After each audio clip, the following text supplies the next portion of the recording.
Now the next chapter number 5, organizing.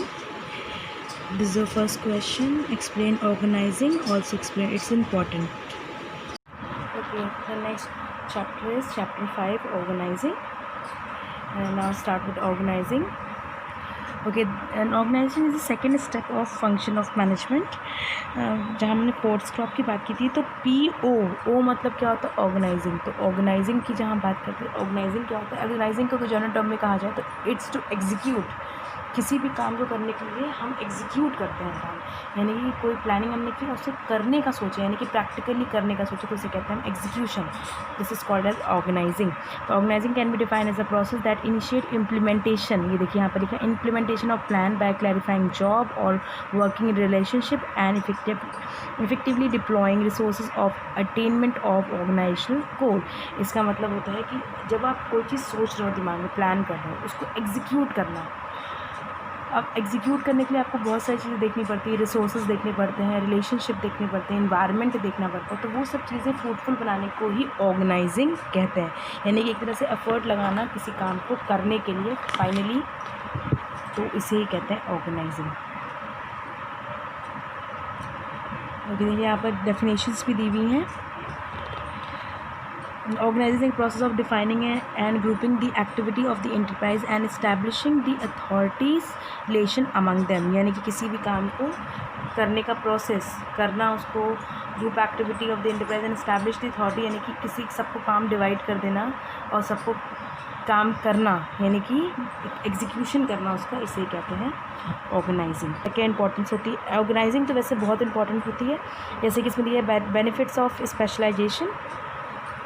जिसको जो काम दिया जाता है उसके कैपेसिटी के हिसाब से दिया जाता है। जैसे मान लो जिसका काम प्रोडक्शन का है तो उसे प्रोडक्शन का काम दिया जाएगा, that is called as division of work. जिससे कि सबके ऊपर वर्कलोड ना पड़े, सबके ऊपर बराबर बराबर काम according to their capacity, productivity उनको मिला जाए। Clarity in working relationship. अब यहाँ पर आपको सबको काम जब बांट दिया तो उनका कोई किसी के काम पे इंटरफेयर ना करे, कोई किसी का काम टेक ओवर ना करे। तो ये सारे जो काम है, ये वर्किंग क्लैरिटी होनी चाहिए। किसी जिसे जो काम करना है उसी के अकॉर्डिंग उनको काम दिया जाए और दूसरा कोई इंटरफेयर उस काम पे ना करे। फिर optimum utilisation of resources. Organisation का सबसे बड़ा काम ये होता है कि रिसोर्सेज को हमको जितना हो सके मैक्सिमम यूटिलाइज़ कर देना है।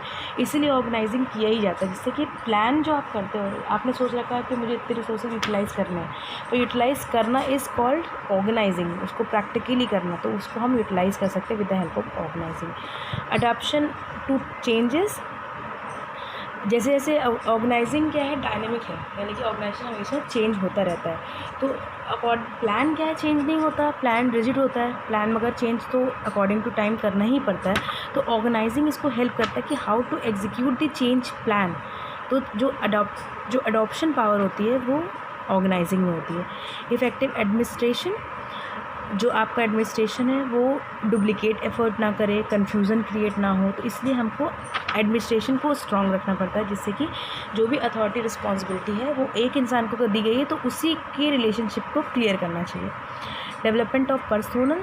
इंसान के ऊपर ज़्यादा वर्कलोड ना आए, ज़्यादा उसको काम का बर्डन ना हो, इस चीज़ का ध्यान देना चाहिए। इसलिए हर इंसान के जो भी काम है उसको हमको डिवाइड कर दें, जिससे कि किसी के ऊपर वर्कलोड ज़्यादा ना पड़े, जिससे कि उसका डेवलपमेंट हो सके, वो इनोवेशन कर सके, अपने ही काम में वो स्ट्रैटेजी बना सके, नई नई तरह की इनोवेशन वाली एक्टिविटीज़ कर सके।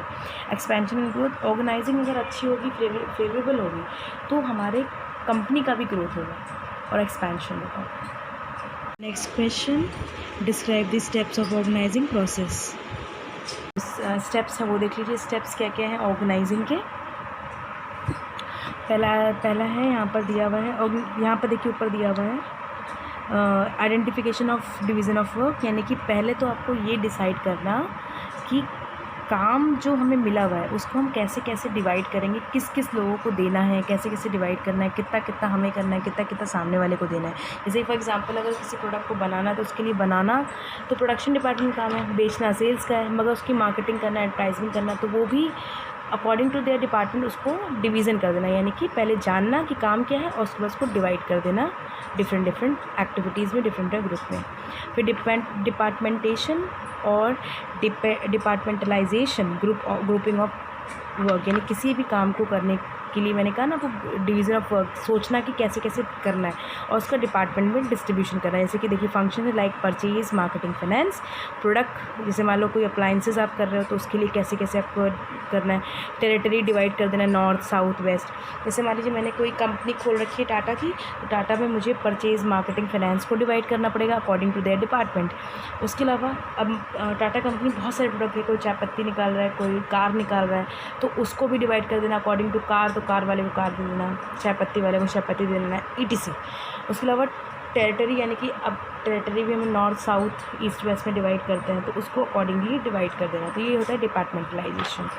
असाइनमेंट ऑफ ड्यूटी, ऑर्गेनाइजिंग में एक काम और आता है, जिसका जो जो काम है उसको वो असाइन कर देना, यानी कि जैसे आपका काम डिवाइड होता है तो आपको सबको काम दे देना कि तुम्हें ये सब काम करना है। जैसे घर में भी कोई काम पड़ता है तो हम लोग क्या करते हैं कि जैसे भाई बहन तो छोटे भाई बहन को वो चीज़ डिवाइड कर देते हैं कि आपको ये करना है, आपको ये करना है, बड़े भैया ये करेंगे, छोटे भैया ये करेंगे, बहन है वो ये करेगी। तो अकॉर्डिंग टू देयर कैपेबिलिटी उनको असाइन कर देना उनकी ड्यूटी कि आपको ये काम करना है।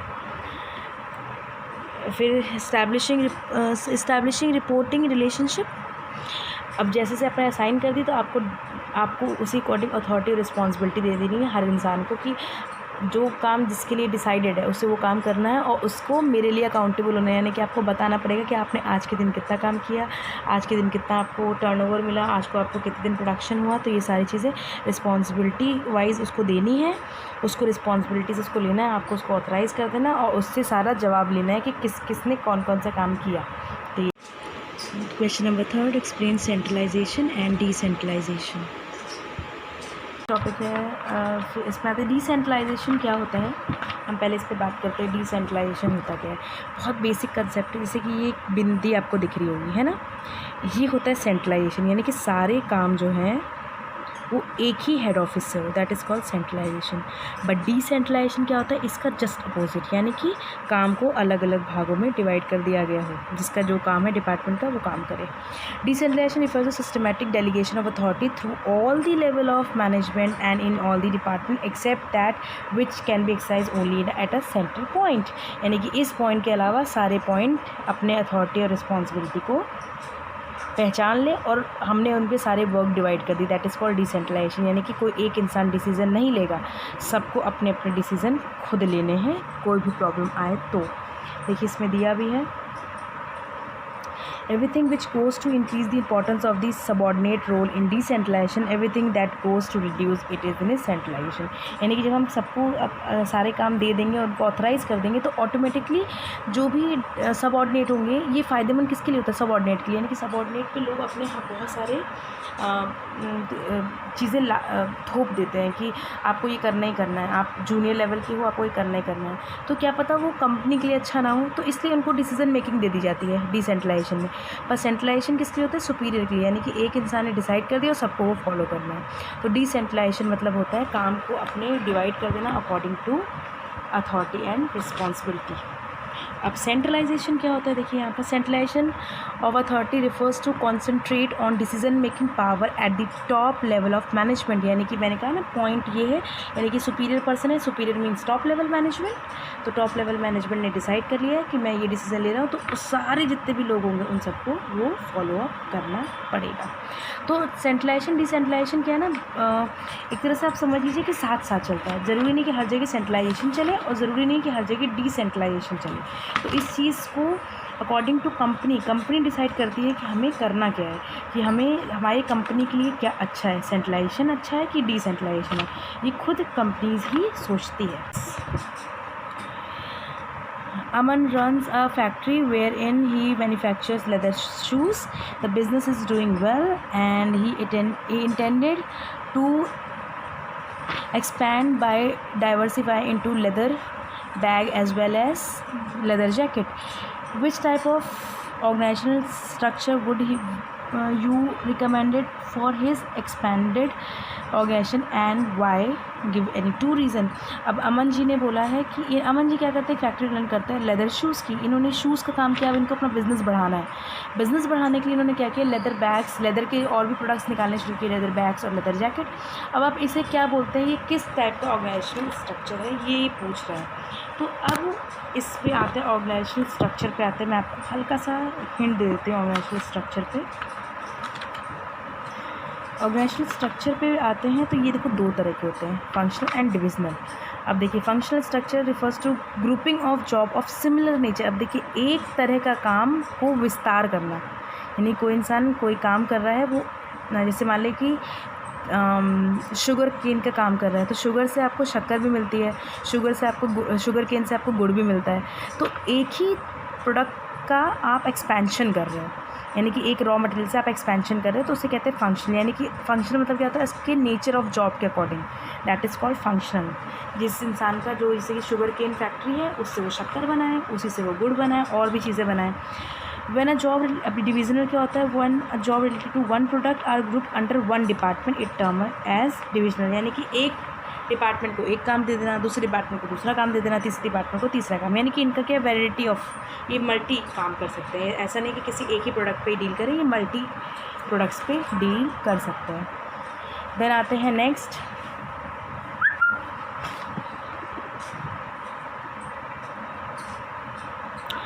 a sales manager assign a target of selling 100 unit in 1 month, in 1 month, or to 5 sales to 5 salesmen. One of the sales fell sick and at the end of 1 month only 800 unit could be sold। यानी कि 1000 unit को एक month में 5 salesman बेचते हैं, मगर एक salesman की तबीयत ख़राब होने से क्या हुआ, 800 ही बिके। अब the salesman feels that he is not responsible for this. Do you agree with this point? क्या आप अग्री करते हैं? ये आपकी सोच है कि आप बताएंगे क्या ये अग्री करते हैं कि नहीं करते। इसके लिए मैं आपको एक थ्योरी बताती हूँ।